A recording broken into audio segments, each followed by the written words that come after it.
Assalomu alaykum. Hurmatli tumandoshlar. 30-iyun Yoshlar kuni munosabati bilan Pastdarg'om tuman axborot kutubxona markazi xodimlari sizlarni samimiy muborakbod etamiz. Bugun biz Pastdarg'om tuman axborot kutubxona xodimlari yoshlarning qiziqishlari, maqsadlari va fikr-mulohazalarini bilish maqsadida qisqacha so'rovnoma o'tkazmoqchimiz. Qani sizning har bir fikringiz, mulohazangiz, maqsadingiz biz uchun muhim. Agar imkoniyat berilsa, yoshlar haqida qanaqa fikrlar bildirasiz? Yoshlar jamiyati ertangi kuni hamma yoshlarimiz birlashsak katta kuchimiz albatta. Ma'naviyat yo'lida, sport yo'lida, ilm yo'lida birlashsa, ertangi kunda bevosita o'sha davomchilar yoshlar hisoblanadi. Bir kunga yoshlar agentligi vaziri bo'lib qolganingizda nima ishlar qilgan bo'lardingiz? Endi uni sir bo'lib qolasiz. Mayli, rahmat, sog' bo'ling. Assalomu alaykum qizlar. Kayfiyatlaringiz qanday? Yaxshi. Kelajakda qanday kasbda faoliyat yuritmoqchisiz? Dizaynerchilik. Dizayner bu. Kelajakda qanday kasb egasi bo'lmoqchisiz? Dizaynchilik. Rahmat, sog' bo'ling. Ishlaringizga rivoj tilayman. Rahmat. Xo'p, assalomu alaykum.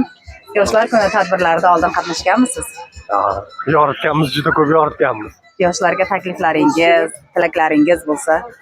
Yoshlarga taklifim yo'q, chunki bular hamma yo'nalishda qamrab olishgan, hamma yo'nalishda o'zlari bilib, aniq ketishmoqda. Tilagim bor, omadlarini bersin va istagim bor, yo'llar doimo ravon bo'lsin. Bir so'z bilan aytganda, bularga havasim keladi.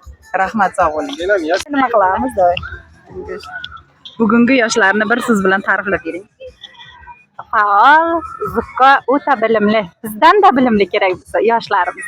O'zbekiston yoshlarini nimasi bilan faxrlanasiz? Yoshlarni mustaqil fikrga ega ular.